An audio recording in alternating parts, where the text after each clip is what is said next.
नमस्कार विद्यार्थी मित्रांनो, मी प्रियंका ग्लोबल ऑनलाईन मराठीमध्ये आपल्या सगळ्यांचं मनापासून स्वागत करते. आज आपण शिक्षक पात्रता परीक्षा म्हणजेच महा टी-ई-टी एक्झामिनेशन करिता बालमानसशास्त्र आणि अध्यापनशास्त्रावर आधारित 50 पेक्षा अधिक महत्त्वाचे प्रश्न आपण आज डिस्कशन करणार आहोत. परीक्षेमध्ये पी-वाय-क्यूच्या रूपामध्ये हे प्रश्न आपल्याला वारंवार विचारण्यात आलेले आहे. त्यामुळे आजचा पर्टिक्युलर सेशन सी-डी-पी म्हणजे जे विद्यार्थी महा टी-ई-टी एक्झामिनेशनला प्रिपरेशन करीत आहे अशा सगळ्या विद्यार्थी मित्रांसाठी बालमानसशास्त्र आणि अध्यापनशास्त्रावर आधारित पेपर 1 आणि 2 पेपर 1 आणि 2 मध्ये 30 गुणांसाठी पर्टिक्युलर या भागातून प्रश्न आपल्याला येणाऱ्या परीक्षेमध्ये येताना दिसून येतं. त्यामुळे मित्रांनो हा व्हिडिओ लेक्चर शेवटपर्यंत नक्कीच बघा. यातून आपल्याला सी-डी-पीचं संपूर्ण जे भाग आहे ते कव्हर होताना दिसून येईल. प्रत्येकच टॉपिकवर यामध्ये फोकस केलेला आहे. जे वारंवार पी-वाय-क्यूज आपल्याला परीक्षेमध्ये विचारण्यात येत आहे. अशा सगळ्या पी-वाय-क्यूजचं समावेशन या पर्टिक्युलर सेशनमध्ये करण्यात आलेला आहे. सो आपण सुरू करूया आजच्या पर्टिक्युलर सेशनला. सो बालकांच्या विकासाच्या कोणता असा टप्पा आहे ज्यामध्ये बालकांवर सगळ्यात जास्त आपल्याला ध्यान द्यावं लागतं, लक्ष द्यावं लागतं. आता लक्षात घ्या काय असतं, बालकांच्या विकासाच्या विविध अवस्था आहेत. तर या ज्या अवस्था आहेत त्यामध्ये आपण जन्मपूर्व म्हणजे बाळाचा जन्म होण्यापूर्वी ज्या अवस्था आहे जसं जनन अवस्था असू द्या, जन्म ते 2 आठवडे असतं, गर्भावस्था 2 ते 10 आठवडे असतं, भ्रूणावस्था असतं 10 आठवडे ते जन्मापर्यंत, देन अर्भका अवस्था असतं जन्मानंतर 1 महिने. यानंतर जन्मोत्तर अवस्थांचा आपण अभ्यास करतो. ठीक आहे. आणि जन्मोत्तर अवस्थांमध्ये सर्वप्रथम शेषवा अवस्था. शेषवा अवस्था काय असतं, जन्मापासून तर 5 वर्षापर्यंतचा जो टाइम पिरियड आहे तो म्हणजे शेषवा अवस्था. देन किशोर अवस्था आपल्याला पाहायला मिळतं ज्याला बाल्य अवस्था आपण म्हणतो. हे 6 वर्षापासून तर 12 वर्षापर्यंत असतं. देन प्रौढ अवस्था 40 ते 60च्या दरम्यान आणि वृद्ध अवस्था आणि बाल्य अवस्था देखील आपल्याला पाहायला मिळतं. सो याचं प्रश्न सरळ विचारलेला आहे. सगळ्यात जास्त लक्ष कधी द्यावं लागेल तर बाल्य अवस्थेमध्ये आपल्याला बाळावर जास्त लक्ष द्यावं लागतं. कारण हा बौद्धिक विकासाचा काळ असतो. बालकाचा मेंदू जे आहे ते शीघ्र गतीने या पर्टिक्युलर टाइममध्ये काय होत असतं, ग्रोथ होत असतं. दॅट्स वाय बाल्य अवस्था योग्य उत्तर आहे. कारण या वयामध्ये काय होणार आहे, बोधात्मक म्हणजे कॉग्निटिव्ह डेव्हलपमेंट मोठ्या प्रमाणात होत असतो. ठीक आहे. त्यामुळे या टाइम पिरियडमध्ये सर्वाधिक आपल्याला बाळांवर फोकस करण्याची आवश्यकता असते. यानंतरचा प्रश्न आहे, बालकांचा विकास जर आपल्याला करायचा आहे तर त्यासाठी योग्य वातावरण कुठलं आहे? बघा, स्वच्छ आणि निरोगी वातावरण, बी आहे प्रदूषित वातावरण, सी गरम वातावरण, यापैकी कोणतंही नाही. आता मला एक सांगा, जर आपल्याला बाळाचं डेव्हलपमेंट करायचं आहे, ग्रोथ जर करायचं आहे तर योग्य वातावरण असावं. गरम वातावरणामध्ये बालकांचा विकास होणार का? अजिबात नाही. प्रदूषित जर वातावरण असेल, प्रदूषित इन द सेन्स कौटुंबिक वातावरण म्हणा, पार्श्वभूमी म्हणा आहे ना, किंवा कौटुंबिक वाद असेल, हिंसाचार असेल, तर अशा वेळी योग्यरित्या बाळाचा विकास होणार नाही.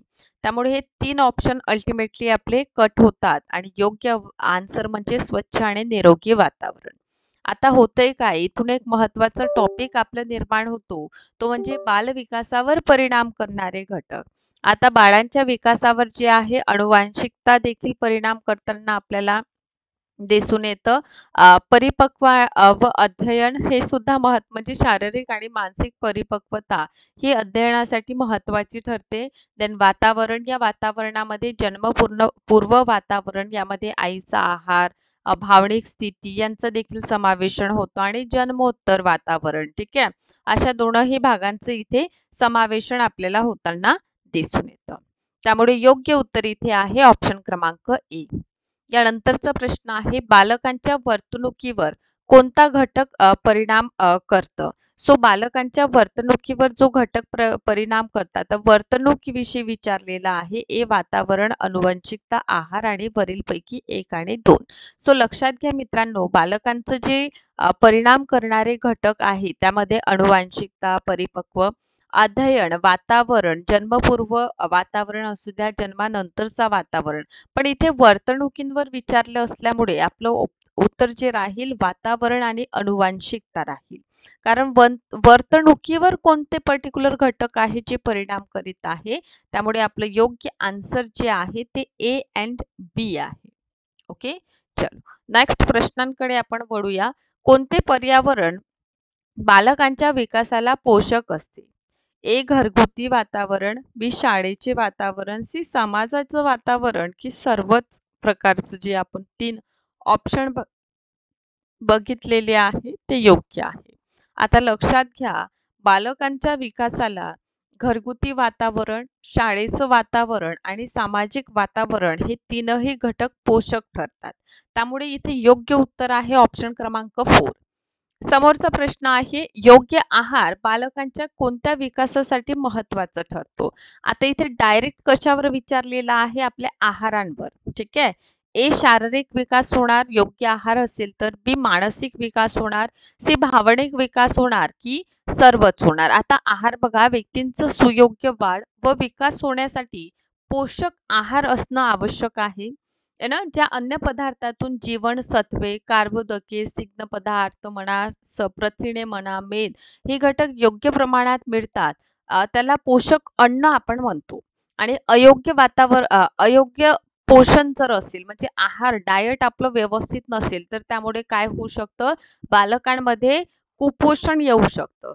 त्यामुळे इथे योग्य उत्तर वरीलपैकी सर्व आहे. कारण डायट जर आपली योग्य आहे तर आपलं फिजिकल देन इमोशनल आणि आपलं मानसिक जे आहे सायकोलॉजिकल डेव्हलपमेंट सुद्धा आपल्याला होताना दिसून येतं. या समोरचा प्रश्न आहे, बालकांच्या शिक्षणावर कोणता घटक प्रभाव टाकतो? आता शिक्षणावर विचारलेला आहे. कशावर बघा तुम्ही, इथे जे विचारत आहे ते आपल्याला व्यवस्थित लक्षात घ्यायचं आहे. कारण बाल विकासावर परिणाम करणाऱ्या घटकांमध्ये अनेक घटकांचं समावेशन होतं. पण इथे शिक्षणावर कुठलं घटक परिणाम करेल? ए अनुवांशिकता, बी आहार, सी वातावरण आणि चौथा आहे वरीलपैकी सर्व. तर वातावरण हे शिक्षणावर परिणाम करणारा महत्त्वाचा घटक आहे. कारण बालकांचं वाढ विकासाबाबत 2 प्रकार, एक वातावरणाचा आपण जन्मपूर्व वातावरण बघतो. यामध्ये आईचा आहार, त्यांचं आरोग्य, भावनिक आईची स्थिती, त्यांना आजार, ठीक आहे, औषधे यावर प्रभाव टाकतात. कोणत्याही घटकात जर बदल झालेलं तर याचं विपरीत परिणाम जे आहे अर्भकाचं वाढ आणि विकासांवर आपल्याला दिसून येईल. या व्यतिरिक्त जन्मानंतरचं जे वातावरण आपण बघतो आहे ना, म्हणजे कुटुंबातील व्यक्ती, त्यांचं राहणीमान, त्यांचं भाषा, आर्थिक दर्जा, आहार, भावनिक विकास हे देखील घटक परिणाम करतातच. शाळा असू द्या, शिक्षक असू द्या, मित्र असू द्या, सांस्कृतिक नैतिक मूल्य सुद्धा बालकांच्या जडणघडणीमध्ये महत्त्वाची भूमिका बजावतात. त्यामुळे बालकांच्या शिक्षणावर वातावरण सगळ्यात जास्त प्रभाव टाकीत असतात. अनुवांशिकतेच्या समोरचा प्रश्न आपण घेऊया मित्रांनो. अनुवांशिकतेच्या परिणाम स्वरूप कोणते गुणधर्म बालकात येतात? ए शारीरिक गुणधर्म, बी मानसिक गुणधर्म, सी अनुवांशिक गुणधर्म, की सर्व? पर्याय इथे बरोबर आहे. तर बघा, अनुवांशिकतेचे परिणाम स्वरूप आपण काय बघतो? बालकांमध्ये जे आहे शारीरिक, मानसिक आणि अनुवांशिक तीनही योग्य इथे उत्तर दिसून येतं. वातावरणात बालकांच्या विकासावर परिणाम करतं. काय? शारीरिक विकास. शारीरिक विकासावर परिणाम होणार, मानसिक विकासावर, बालकांच्या वर्तणूक म्हणजे बिहेवियरवर, की वरीलपैकी सर्व? ऑब्वियसली गोष्ट आहे की वातावरण जे आहे बालकांचं शारीरिक, मानसिक आणि वर्तणुकीवर देखील परिणाम करणार. त्यामुळे ऑप्शन क्रमांक 4 इथे योग्य आहे. समोरचा आपण प्रश्न घेणार आहोत. बालकांच्या आहारात कोणत्या घटकांचं समावेशन असावं? ए प्रथिने, बी जीवनसत्वे, सी खनिजे, की सर्वच यांचं समावेशन आपल्याला असायला हवं? तर ऑब्वियसली प्रथिने, जीवनसत्वे आणि खनिजे यांचं देखील आपल्या आहारामध्ये समावेशन असणं खूप आवश्यक आहे. जर नसेल तर कुपोषण आपल्याला होताना दिसून येईल. आता इथे प्रश्न आहे, कंठस्थ ग्रंथीतून कोणता स्त्राव निघत असतो किंवा स्त्रवतो? ठीक आहे, सप्रेज असे इथे विचारलेला आहे आणि त्यांचं ग्रंथी आपल्याला ओळखायचं आहे. ए आहे थायरॉक्सिन, बी आहे पॅरा थायरॉक्सिन, देन सी आहे इन्सुलिन आणि फोर्थ आहे एंड्रोनलिन. सो ऑब्व्हियसली मित्रांनो, इथे थोडा आपल्याला ग्रंथी माहीत असावं आणि ग्रंथीचे संप्रेरक जे आहे, संप्रेरक सुद्धा आपल्याला माहीत असावं.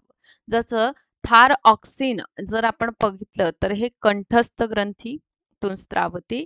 देन पॅराथॉरऑक्साइन जे आहे, रॉक्साइन जे आहे ते उपकंठस्थ. देन इन्सुलिन ही स्वादुपिंड आणि एंड्रोनलिन हे बृहस्थ. तर इथे जो प्रश्न विचारलेला आहे ते कंठस्थचा आहे. तर कंठस्थसाठी योग्य उत्तर काय असेल? पर्याय क्रमांक 1 आहे ना, थायरॉक्सिन. समोरचा आहे गळ्यामध्ये स्वर यंत्रणेच्या दोनही बाजूला कोणत्या ग्रंथी असतात? आता गळ्यात काय असेल? ए कंठस्थ ग्रंथी, बी स्वादुपिंड, सी बृहस्थ ग्रंथी की फोर्थ मस्तिष्क ग्रंथी. आता गळ्यामध्ये स्वर यंत्रणेच्या बाजूला जे असतं ते असते कंठस्थ ग्रंथी. बाल उद्यान पद्धतींवर आधारित विचारलेला आहे. बाल उद्यान पद्धती जे आहे या संबंधित कोणतं ऑप्शन जे आहे असत्य आहे? 4 ऑप्शन दिलेले आहे. शिक्षिका म्हणेल तेच विद्यार्थ्यांना करावं लागतं. ऑप्शन बी आहे साधनांच्या माध्यमातून मुलांना शिकविणे अयोग्य आहे. सी आहे स्वयं शिक्षणाचा पुरेसा वाव मिळत नाही आणि डी आहे मुलांना खूप स्वातंत्र्य मिळतं. सर्वप्रथम मित्रांनो, बाल उद्यान पद्धती काय आहे? तर याला किंडर गार्डन मेथड सुद्धा आपण म्हणतो. सर्वसाधारणपणे ही 3 ते 5 वर्षापर्यंत आपल्याला दिसून येते जी मुलं आहे अशा मुलांसाठी शाळेचं वातावरण म्हणजे याला बाल मंदिर सुद्धा आपण म्हणतो. ही पद्धत जी आहे फोबेल यांनी दिलेली आपल्याला दिसून येतं. कधी कधी प्रश्नही आपल्याला महा टीईटी किंवा सीटेट एक्झामिनेशन मध्ये येतं की फोबेल कुठले शास्त्रज्ञ आहे? तर लक्षात घ्या हे जर्मन शास्त्रज्ञ आहे. ठीक आहे, आणि यांना बाल किंवा किंडर गार्डन किंवा बाल उद्यान पद्धत जी आहे त्याचं प्रवर्तक देखील आपण म्हणतो. बाल उद्यान पद्धतीमध्ये काय होतं? जे कलागुण आहे जसं गाणी म्हणणं, खेळ आणि खेळाच्या माध्यमातून शिकवण्याला, कामे करण्याला यामध्ये प्राधान्य दिलं जातं. सो यातून होणार काय? बालक हा शिक्षणाचा केंद्रबिंदू असणार आहे आणि जे शिक्षक असतात या पद्धती अंतर्गत जुळलेले ते प्रेमळ असतात. म्हणजे विद्यार्थ्यांशी खूप व्यवस्थितरित्या यामध्ये आपल्याला संवाद होताना दिसून येतं. त्यामुळे या 4 ऑप्शनामधून म्हणू शकतो आपण की मुलांना खूप स्वातंत्र्य या पद्धतीमध्ये मिळतं. त्यामुळे ऑप्शन क्रमांक 4 जे आहे इथे योग्य उत्तर आहे. समोरचा प्रश्न आहे बाल उद्यान पद्धती आणि मॉन्टेसरी पद्धती यामधील फरक काय आहे? ठीक आहे, इथे आपल्याला 4 ऑप्शन दिलेला आहे. ऑप्शन ए आहे बाल उद्यान पद्धतीत ज्ञान इंद्रिये शिक्षणावर भर दिला जातो. ऑप्शन बी आहे मॉन्टेसरी पद्धतीत 21-2 बाल उद्यान मॉन्टेसरी पद्धतीत 2 ते 6 वयोगटातील शिक्षणाचा दृष्टिकोन महत्त्वाचा आहे. 3 आहे बाल उद्यान पद्धतीत शैक्षणिक साधनांवर भर असतो आणि डी आहे मॉन्टेसरी पद्धतीत वैयक्तिक शिक्षण व कृतींवर भर दिला जातो. तर सर्वप्रथम मित्रांनो, आपण मॉन्टेसरी पद्धती म्हणजे काय? तर मॉन्टेसरी शिक्षण पद्धती जी आहे मारिया मॉन्टेसरी यांनी या पद्धतीचा पाया घातलेला आहे. त्यामुळे शाळेच्या वर्गातील नियोजनपूर्ण वातावरण, वर्गातील टापटीप म्हणजे स्वच्छता, एन्व्हायरमेंट, ठीक आहे, वर्गातील जे फर्निचर असतं आणि यांचं लहान लहान जे गोष्टी आहेत ते विचारात घेतलं जातं, त्यांना ओळखलं जातं. वर्गामध्ये मुलांना जे आहे भरपूर स्वातंत्र्य असतं त्यांच्या ऍक्टिव्हिटीज करण्यासाठी. यामध्ये पर्सनल आपण म्हणू शकतो इंटरॅक्शन असतं, पर्सनल जे ऍक्शन असतं, कृती असतं, त्यांवर जास्त फोकस केलेला असतं. त्यामुळे येथे योग्य उत्तर काय असणार आहे आपलं? बाल उद्यान आणि मॉन्टेसरी पद्धतीमधील जे फरक आहे ते म्हणजे मॉन्टेसरी पद्धतीमध्ये शैक्षणिक वैयक्तिक शिक्षण आणि कृतींवर जे आहे मित्रांनो सर्वाधिक भर दिलेला आपल्याला दिसून येतं. समोरचा प्रश्न आपण घेऊया. ऑब्व्हियसली आजचा पर्टिक्युलर सेशन जो आहे ते चाइल्ड सायकोलॉजीवर आधारित आहे, बाल मानसशास्त्रावर हा आधारित आहे. तर बाल मानसशास्त्र म्हणजे काय? तर ए मुलांच्या शारीरिक वाढींचा अभ्यास म्हणजे बाल मानसशास्त्र. बी आहे मुलांच्या मानसिक वाढीचा अभ्यास म्हणजे बाल मानसशास्त्र. ऑप्शन सी आहे मुलांच्या शैक्षणिक विकासांचा अभ्यास म्हणजे बाल मानसशास्त्र. की ऑप्शन 4 मुलांच्या सामाजिक विकासांचा अभ्यास म्हणजे बालमानसशास्त्र. तर मित्रांनो, बालमानसशास्त्र म्हणजे काय? तर याला आपण चाइल्ड सायकोलॉजी म्हणतो. ही मानसशास्त्राची, कशाची? सायकोलॉजीची म्हणजे मानसशास्त्राची बालमानसशास्त्र एक शाखा आहे. यामध्ये कशाचा अभ्यास होतो? तर कधीही आपण लक्षात घ्यायला हवं की बालमानसशास्त्रामध्ये मुलांचं जे वर्तन आहे, मुलांची मानसिकता जी आहे किंवा मुलांचं ओव्हरऑल डेव्हलपमेंट जे आहे, विकास जे आहे, आपण मुलांचं म्हणत आहोत, ठीक आहे, बाळांचं आपण म्हणत आहोत, ठीक आहे. तर मुलांचं इथे जे विकास आहे याचा अभ्यास ज्या शास्त्रामध्ये होतो ते शास्त्र म्हणजे बालमानसशास्त्र. याचा अर्थ मुलांचं वर्तन झालं, त्यांचं मानसिक विकासांचा अभ्यास आपण कुठे करणार आहोत? बालमानसशास्त्रामध्ये करणार आहोत, ठीक आहे. तर बालमानसशास्त्र म्हणजे काय? बाल्यकालापासून तर जन्मापासून तर किशोरावयापर्यंत हा जो पर्टिक्युलर टाइम पिरियड आहे याचा अभ्यास आपण कुठे करतो? तर बालमानसशास्त्रांमध्ये करतो. त्यामुळे योग्य उत्तर काय आहे? ऑप्शन क्रमांक बी. मुलांच्या मानसिक वाढींचा अभ्यास ज्या शास्त्रामध्ये होतं ते शास्त्र म्हणजे बालमानसशास्त्र होय. समोरचा प्रश्न घेऊया. कोणत्या वयात मुलांचं विचार करण्याचं कौशल्य विकसित होतं? आता इथे 4 ऑप्शन आपल्याला दिलेले आहे. 0 ते 2 वर्ष, ऑप्शन बी आहे 12 ते 4 वर्ष, ऑप्शन सी आहे 4 ते 6 वर्ष आणि ऑप्शन 4 आहे 6 ते 8 वर्ष. सो मुलांचं जे विचार कौशल्य आहे 4 ते 6 वर्षामध्ये कौशल्य वाढत असतं, विकसित होत असतं. त्यामुळे ऑप्शन क्रमांक सी इथे योग्य आहे. यानंतरचा प्रश्न आहे, बालमानसशास्त्रांचा प्राथमिक हेतू काय आहे? तर बघा, ऑप्शन ए मुलांच्या बुद्धिमत्तेचा अभ्यास, बी भावनिक विकासांचा अभ्यास बालमानसशास्त्रात होतो, की ऑप्शन सी बघा मुलांच्या शारीरिक विकासांचा अभ्यास, ऑप्शन 4 काय आहे? मुलांच्या सामाजिक कौशल्यांचा अभ्यास.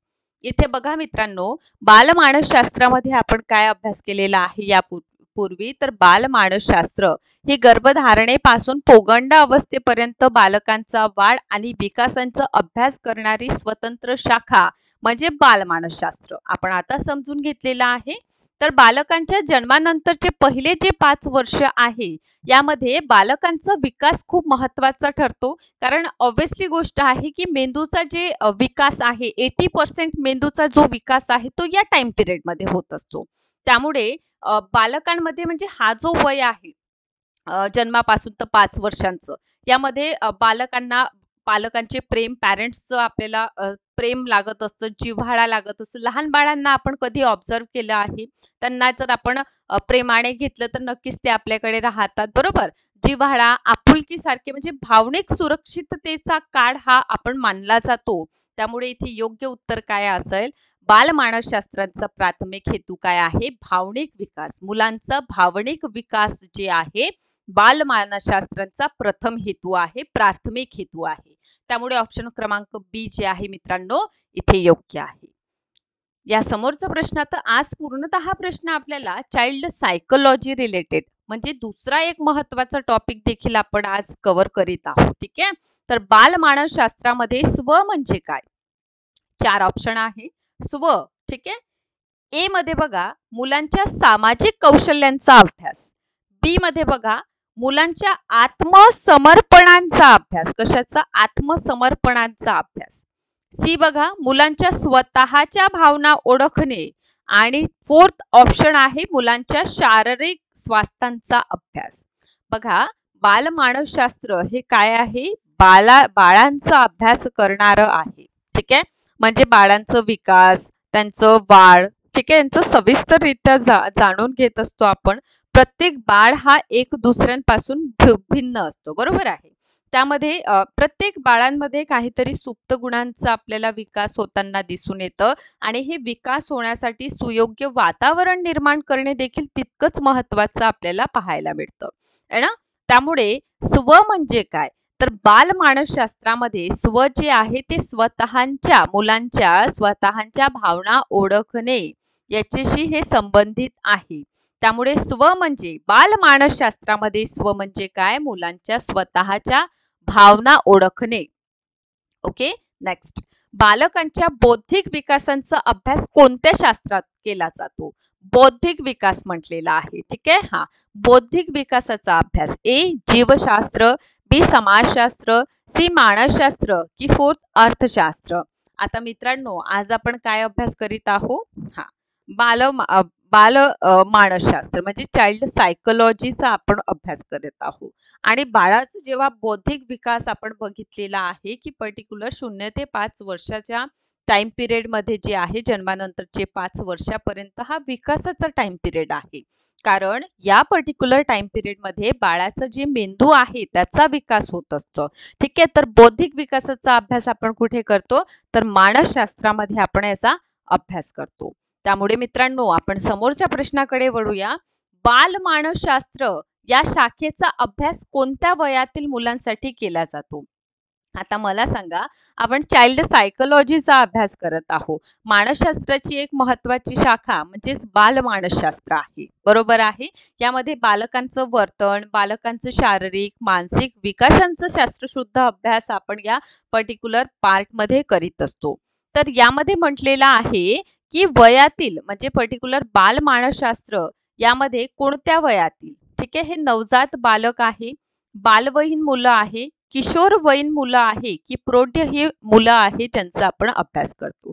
तर लक्षात घ्या, बालकांचं जन्मपूर्व म्हणजे गर्भावस्थेपासून आपण अभ्यास करीत असतो. जन्मपूर्व पासून तर पोगांडा अवस्था. पोगांडा अवस्था म्हणजे कोणती अवस्था? तर पोगांडा अवस्था म्हणजे आपलं किशोरवयीन इथपर्यंतचा अभ्यास आपण ज्या शास्त्रामध्ये करीत असतो ते म्हणजे बाल मानसशास्त्र. ठीक आहे. म्हणजे बालपणीचाच आपण इथे अभ्यास करीत असतो. बालपणच या पर्टिक्युलर पूर्ण जे जन्मपूर्ण अवस्था आहे आणि त्यापासून किशोरवयीन हे बालपणामध्येच मोडलं जातं. त्यामुळे ऑप्शन क्रमांक इथे बी योग्य आहे. या समोरच्या प्रश्नाकडे आपण वळणार आहोत. बाल मानसशास्त्र या शाखेचा मुख्य उद्देश काय आहे? उद्दिष्ट विचारलेलं आहे बाल मानसशास्त्रांचं. ए बघा, मुलांचं मानसिक स्वास्थ्य, बी मुलांचं शारीरिक स्वास्थ्य, सी मुलांचं शैक्षणिक स्वास्थ्य की मुलांचं सामाजिक स्वास्थ्य. तर मित्रांनो, मुलांचं मानसिक स्वास्थ्य जे आहे त्याचा आपण अभ्यास जे आहे पर्टिक्युलर बाल मानसशास्त्रांचं अभ्यासाचं मुख्य धैर्य आपल्याला दिसून येतं. ठीक आहे. मेंटल मानसिक आरोग्य निकोप ठेवणे हे बाल मानसशास्त्राचं उद्दिष्ट आहे. क्वेश्चन आहे, विज्ञाननिष्ठ भूमिकेवर आधारलेल्या मानसशास्त्रांचा पाया घालून वेदना, भावना आणि कल्पना यांच्या अभ्यासावर विशेष भर पुढीलपैकी कोणी दिला? यासाठी बघा आपल्याला 4 ऑप्शन दिलेले आहे. A William Wood, B Charles Darwin, C J B. Watson आणि चौथा आहे लाइट मॉर्गन. सो मित्रांनो, योग्य उत्तर आहे विल्यम वूड. यांनी आपल्याला पर्टिक्युलर विशेष भर दिलेला आहे की वेदना, भावना, कल्पना जी आहे त्यावर विशेष त्यांनी विज्ञाननिष्ठ भूमिकेवर आधारलेल्या या घटकांवर जे आहे त्यांनी भर दिलेलं दिसून येतं. यानंतरचं व्याख्यावर आधारित प्रश्न आहे की मानवी वर्तनाच्या विज्ञानाला मानसशास्त्र असं कोणी म्हटलेलं आहे? ए वॉटसन, बी थॉर्नडाईक, सी आहे विल्हेम कुंडट आणि फोर्थ आहे मॅकडोगाल. सो याचं योग्य उत्तर आहे वॉटसन. वॉटसन यांनी आपल्याला व्याख्या दिलेली आहे, मानवी वर्तनाच्या विज्ञानाला मानसशास्त्र असे म्हणतात. नेक्स्ट आहे, आत्मासंबंधित चर्चा करणारे शास्त्र ते मानसशास्त्र असं कोण व्याख्या केलेलं? ए आहे वॉटसन, बी आहे एरिस्टॉटल, सी थॉर्नडाईक आणि ऑप्शन 4 आहे विल्यम वूड. सो योग्य उत्तर आहे एरिस्टॉटल. एरिस्टॉटल यांनी व्याख्या केलेली आहे, आत्म्यासंबंधित चर्चा करणारे शास्त्र ते मानसशास्त्र. यानंतरचा प्रश्न आहे, मनाचा अभ्यास करणारे शास्त्र ते मानसशास्त्र अशी व्याख्या कोणी केली? ए एरिस्टॉटल, बी सिगमंड फ्राइड, सी आहे मॅकडुगल आणि 4 आहे मन. सो इथे योग्य उत्तर आहे मित्रांनो मॅकडुगल. मॅकडुगल यांची व्याख्या आहे, मनाचा अभ्यास करणारे शास्त्र ते मानसशास्त्र. सो नेक्स्ट क्वेश्चन आहे, मानसशास्त्र हे बोधात्मक आणि अवबोधात्मक जाणीवांचा अभ्यास करणारे शास्त्र आहे असे खालीलपैकी कोणाचे मत आहे? ऑप्शन ए मध्ये दिलेला आहे क्रो व क्रो, बी आहे मॅकडुगल, सी आहे वुडवर्थ आणि 4th आहे फ्राइड महोदय. तर बघा इथे आपल्याला काय म्हटलेलं आहे, मानसशास्त्र हे बोधात्मक आणि अवबोधात्मक जाणीव करणारे अभ्यास करणारे शास्त्र आहे असं फ्राइड यांचं मत आहे. त्यामुळे योग्य उत्तर आहे ऑप्शन 4.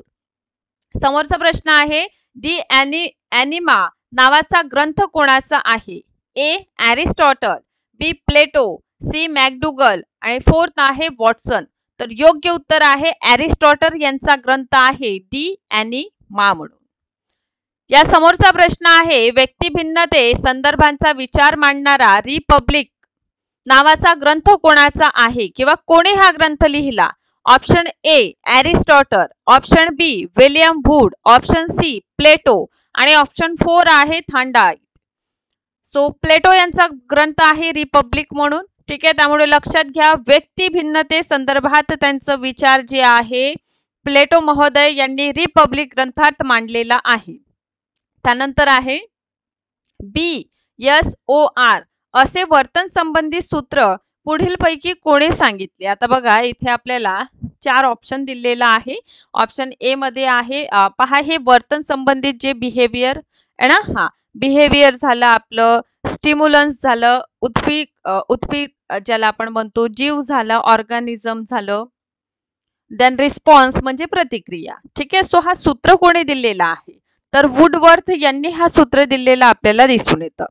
देन नेक्स्ट आहे, मानव आणि मानवेतर प्राण्यांच्या वर्तनांचं शास्त्र ते मानसशास्त्र अशी व्याख्या कोणी केली? A Morgan, B King, C Robbins आणि फोर्थ आहे यापैकी सर्व.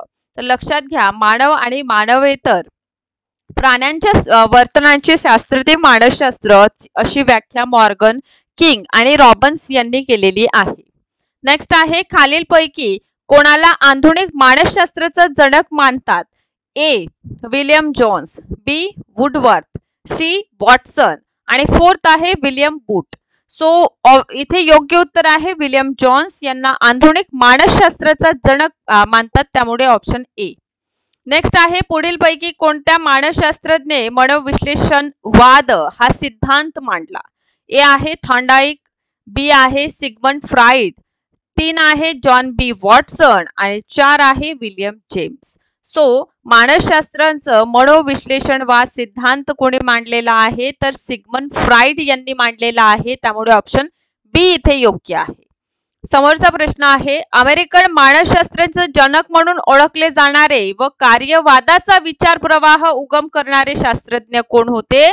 तर option A Sigmund Freud, option B William James, option 3 आहे इथे विलियम वूड की ऑप्शन 4 वॉटसन.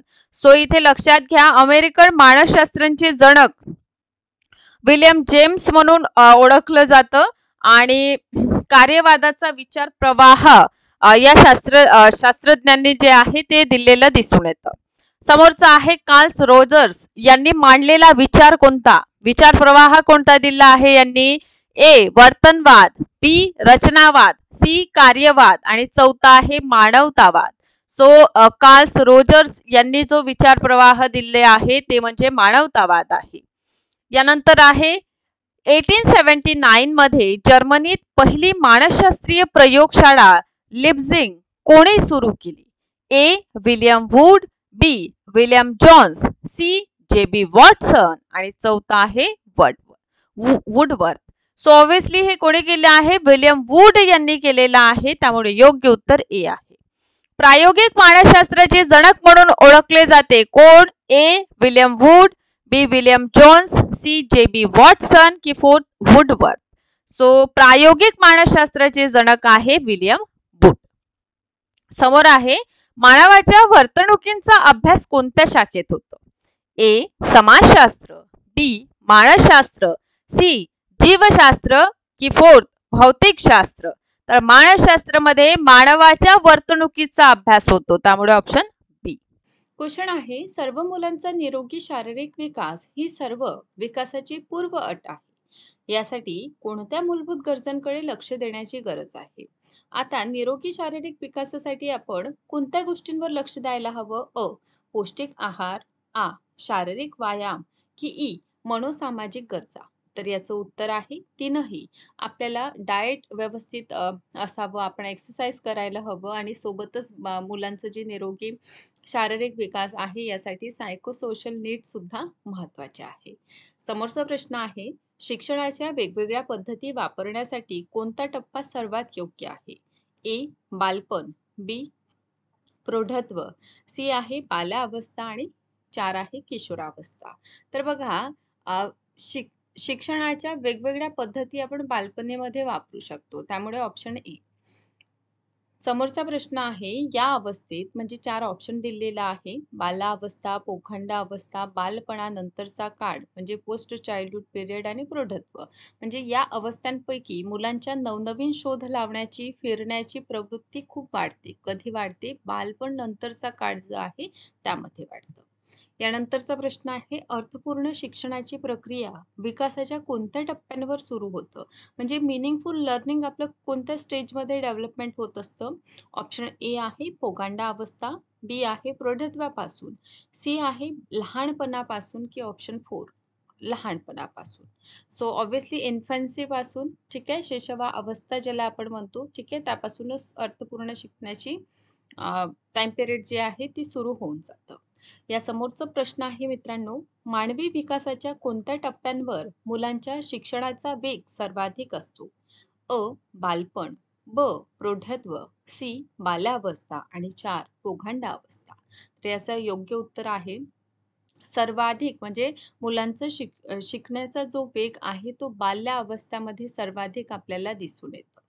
समोरचा प्रश्न आहे, बालविकासाची तत्त्वे समजून घेतल्यास शिक्षकाला मदत होते. म्हणजे ॲज अ टीचर जर आपण जे चाइल्ड डेव्हलपमेंट प्रिन्सिपल्स आहेत ते जर आपण समजून घेतले त्याचा फायदा काय होतो? ए. शिकणाऱ्यांची आर्थिक पार्श्वभूमी भूमी ठरवताना. ब आहे औचित्य प्रस्थापित करण्यासाठी आणि शिकणाऱ्यांनी का शिकवावे हे जाणण्यासाठी मदत करतं. सी आहे विद्यार्थ्यांच्या विविध शिक्षण शैलींचं प्रभावीपणे संबोधित करणे आणि 4 आहे विद्यार्थ्यांच्या सामाजिक स्तर ठरविताना. सो ऑब्व्हियसली मित्रांनो यासाठी मदत म्हणजे विद्यार्थ्यांचं जे विविध शैली आहे त्याला प्रभावित किंवा संबोधित करण्यासाठी म्हणा किंवा अ, जे काही विद्यार्थ्यांमध्ये नाविन्य आहे ठीक आहे, त्यांना ओळखण्यासाठी खूप मदतपूर्ण ठरत असतं. समोरचं आहे संकल्पनांचं पद्धतशीर सादरीकरण विकासाच्या खालीलपैकी कोणत्या तत्वांशी संबंधित असू शकतं? ए. वाढीमुळे वाढ होतं. बी आहे विकासाची वाटचाल विषमतेकडून स्वायत्ततेकडे होतं. सी आहे विद्यार्थ्यांचा विकास वेगवेगळ्या दराने होतो आणि 4 आहे विकास तुलनेने हळूहळू होतो. तर याचं योग्य उत्तर आहे विकास तुलनेने हळूहळू होतो. समोरचा प्रश्न आहे, शैक्षणिक मानसशास्त्र हे एक शास्त्र आहे. कशाचं? मानवी वर्तनांचं, बी. मानवी तत्वांचं, सी. शैक्षणिक सिद्धांतांचं की ऑप्शन 4 मानवांचे वैयक्तिक वैविध्य. सो आपण मानसशास्त्रामध्ये मानवी वर्तनांचा अभ्यास करतो. ह्युमनचं बिहेवियर जे आहे या संबंधित अभ्यास करतो. त्यामुळे योग्य उत्तर ए आहे. या समोरचा प्रश्न आहे, बालमानसशास्त्रांचा अभ्यास केला जातो. ए. मुलांच्या जन्मापासून बालपणपर्यंत. बी आहे जन्मपूर्व गर्भधारणेपासून तर पोगांडा अवस्थेपर्यंत. सी आहे मुलांच्या जन्मापासून प्रौढत्वापर्यंत की ऑप्शन 4 मुलांच्या जन्मापासून ते तारुण्यापर्यंत. याचं योग्य उत्तर आहे जन्मपूर्व म्हणजे जेव्हा गर्भामध्ये बाळ असतं तेव्हापासून आपलं लर्निंग जे आहे ते सुरू होऊन जात असतं तर पोगांडा अवस्थेपर्यंत. सो बालमानसशास्त्रामध्ये आपण जन्मपूर्व अवस्था प्रीनेटल जे आहे त्या टाइम पिरियड पासून तर ॲडोलसंट पर्यंतचा भाग अभ्यासतो. समोरचा आहे खालीलपैकी कशासाठी बालमानसशास्त्रांचा अभ्यास सर्वात आवश्यक आहे? अ. माध्यमिक शिक्षकांसाठी, बी. विद्यापीठ शिक्षकांसाठी, सी. प्राथमिक शिक्षकांसाठी की 4 वरील सर्व. आता बालमानसशास्त्रांचा अभ्यास तर ऑब्व्हियसली आहे की प्राथमिक शिक्षकांसाठी महत्त्वाचं आहे कारण या लर्निंग टाईम पिरियडमध्ये खूप जास्त आपल्याला अंडरस्टँडिंगची आवश्यकता असतं. या समोरचा प्रश्न आहे, मुलांच्या व्यक्तिमत्त्वांचं सर्वांगीण विकासासाठी शिक्षकाला त्याच्याविषयी माहिती असणे आवश्यक आहे. त्यांच्या मित्रांविषयी त्याला किती नॉलेज आहे, त्याचं बिहेवियर कसं आहे, की त्याचं वर्गमित्र कोण आहे. ऑब्व्हियसली पर्टिक्युलर विद्यार्थ्यांचा सर्वांगीण विकास जर आपल्या शिक्षकाला माहीत करून घ्यायचा आहे, तर त्याचं बिहेवियर आपल्याला माहीत असणं आवश्यक आहे. यासमोरचा आहे मानवी विकास खालीलपैकी कशांवर अवलंबून आहे? त्यांच्या वाढींवर, बी आहे त्यांच्या पर्यावरणावर, सी आहे त्यांच्या बुद्धिमत्तेवर आणि चौथा आहे पर्यावरणातून त्यांची वाढ आणि परिपक्वता यावर. ऑब्व्हियसली याचे योग्य उत्तर आहे पर्यावरणातून त्याची वाढ आणि परिपक्वतेवर. या समोरचा प्रश्न आहे ज्यामुळे मूल आपल्या सतत बदलणाऱ्या वर्तनाशी नीट जुळवून घेऊ शकतं. तर आपल्याला म्हणजे असं कोणतं सिच्युएशन आहे किंवा सतत बदलणारं जे वातावरण आहे यापैकी कोणतं विकासाचं अवस्था आहे किंवा डेव्हलपमेंट आहे त्याशी विद्यार्थी जुळून घेणार. ए संज्ञानात्मक विकास, बी भाषिक, सी शारीरिक की डी भावनिक. ऑब्व्हियसली संज्ञानात्मक आणि कॉग्निटिव्ह डेव्हलपमेंट इथे आपले दिसून येते सगळ्यात योग्य उत्तर आहे. या समोरचा प्रश्न आहे खालीलपैकी कोणता विकास लहान मुलांच्या मानसिक आणि संज्ञानात्मक विकासासाठी सगळ्यात उपयुक्त आहे? ए सामाजिक विकास, बी शारीरिक विकास, सी भावनिक विकास की भाषिक विकास. सो आपल्याला दिसून येतं लहान मुलांचं मानसिक आणि संज्ञानात्मक विकासासाठी शारीरिक विकास म्हणजे मानसिक विकास जसं महत्त्वाचं आहे, संज्ञानात्मक विकास जसं महत्त्वाचं आहे, तसं फिजिकल डेव्हलपमेंट देखील महत्त्वाचं ठरतं. या समोरचा प्रश्न आहे जेव्हा एखाद्या वस्तूसाठी, समस्येसाठी किंवा परिस्थितीसाठी वैयक्तिक पातळीवर निर्णय घेण्याची क्षमता पोगांडा अवस्थेत प्रगल्भ होऊ लागतं तेव्हा या विकासाला म्हणतात भाषिक विकास, बी संज्ञानात्मक विकास, सी सामाजिक विकास की फोर्थ मानसशास्त्रीय विकास. ऑब्व्हियसली योग्य उत्तर आहे संज्ञानात्मक विकास. या समोरचा प्रश्न आहे खालीलपैकी कोणता मुलांच्या भावनिक विकासावर परिणाम करतो? अ त्यांचा शारीरिक विकास, आ त्यांचा सामाजिक विकास आणि ई आहे त्यांचा नैतिक विकास.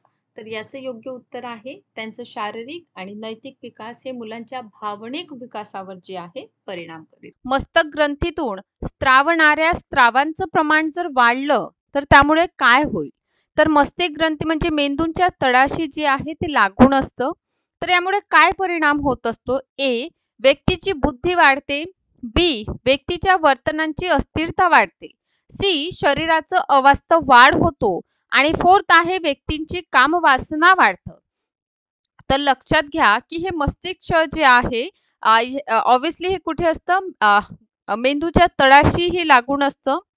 यामुळे काय होत असतं याचं कार्य आहे शरीराचं वाढ यामुळे खुडत असतं. इतर ग्रंथींच्या कार्यांवर ही नियंत्रण ठेवते.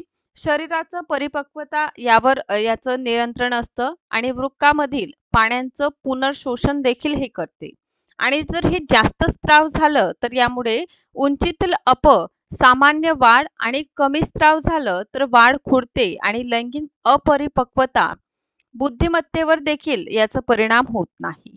सो या अनुषंगाने जर आपण विचार केलेलं तर याचं योग्य उत्तर आपल्याला काय दिसून येतं?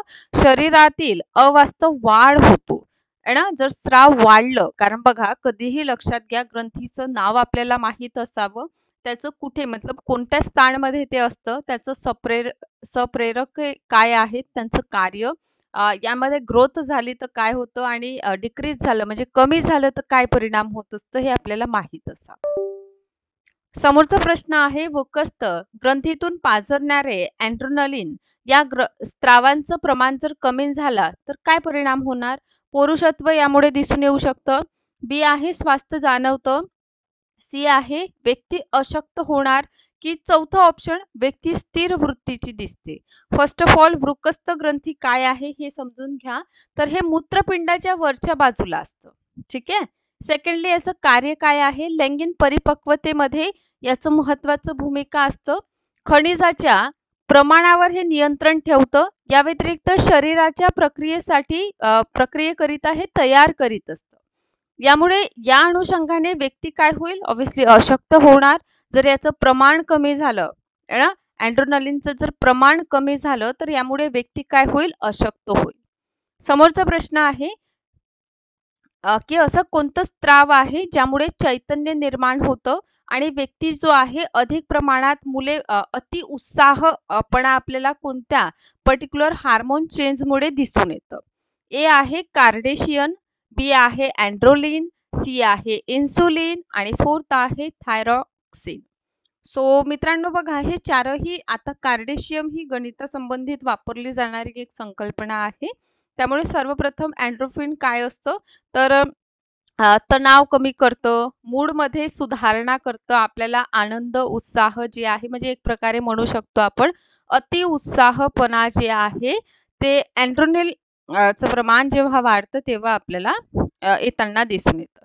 इन्सुलिन काय आहे तर ऑब्व्हियसली हे काय करतं तर हे शुगर जे आहे ब्लड शुगर नियंत्रण ठेवण्यासाठी ऑब्व्हियसली याचं कार्य आहे. रक्तप्रवाहातून ग्लुकोजच्या शरीराच्या पेशींमध्ये नेतं. जसं स्नायू आणि चरबी पेशींमध्ये नेण्याचं काम करतं. त्यामुळे ऊर्जा साठवण्यासाठी इन्सुलिनचा वापर होतो. थायरॉइडऑक्सिन जे आहे याचा उपयोग आपल्याला दिसून येतं, की हे ग्रंथी जे आहे हार्मोन्स तयार करू शकत नाही. ठीक आहे. सो हे सामान्यतः चयापचयन, हृदय, मस्तिष्क, स्नायू आणि हाडांसाठी योग्य कामकाजाला मदत करीत असतं.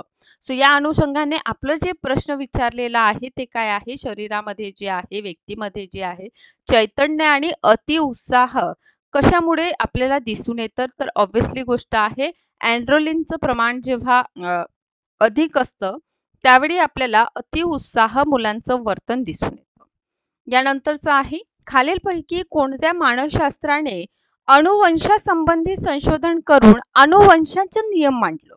आता बघा हे खूप महत्त्वाचं इथून प्रश्न आपल्याला दिसून येतं कारण अनुवांशिकता जी आहे गर्भधारणाच्या वेळी आई वडिलांकडून जी गुणवैशिष्ट्ये संक्रमणित होत असतात त्याला आपण अनुवांशिकता म्हणतो. ठीक आहे म्हणजे त्वचेचा रंग, केसांचा रंग, आपलं उंची, डोळे, बुद्धी, आरोग्य, स्वभाव हे गुणवैशिष्ट्यांवर जन्मपूर्व अवस्थेपासूनच आपल्याला प्रभाव दिसून येतं. तर या संबंधित जे नियम आहे ते कोणी मांडलेला आहे? ए. गॅल्टन, बी. ग्रेगर मेंडेल, सी आहे आर.सी. ट्रॉयॉन आणि फोर्थ आहे पियाचा. सो लक्षात घ्या मेंडेल महोदय यांनी काय केलं वटाण्याच्या दाण्यांवर जे आहे अनुवांशिकता संबंधित सिद्धांत दिलेला आहे. त्यामुळे कधीही लक्षात घ्या अनुवांशिकता मेंडेल संबंधित आहे. नेक्स्ट आहे कंठग्रंथीमधून थायरॉक्सिन हा स्त्राव जेव्हा जास्त प्रमाणात पाझरतो तेव्हा व्यक्तीमध्ये काय आपल्याला लक्षण दिसून येईल. आता थायरॉक्सिन याचं प्रमाण जर वाढलं समजा ठीक आहे तर त्यामुळे व्यक्तीला भूक लागणार नाही. बी आहे व्यक्ती अस्थिर होणार. ठीक आहे. सी आहे महत्वाकांक्षी व्यक्ती नसणार आणि फोर्थ आहे त्याला फक्त झोप येईल म्हणजे व्यक्ती झोपाळू असणार.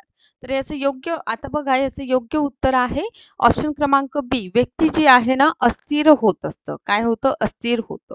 ठीक आहे. नेक्स्ट आहे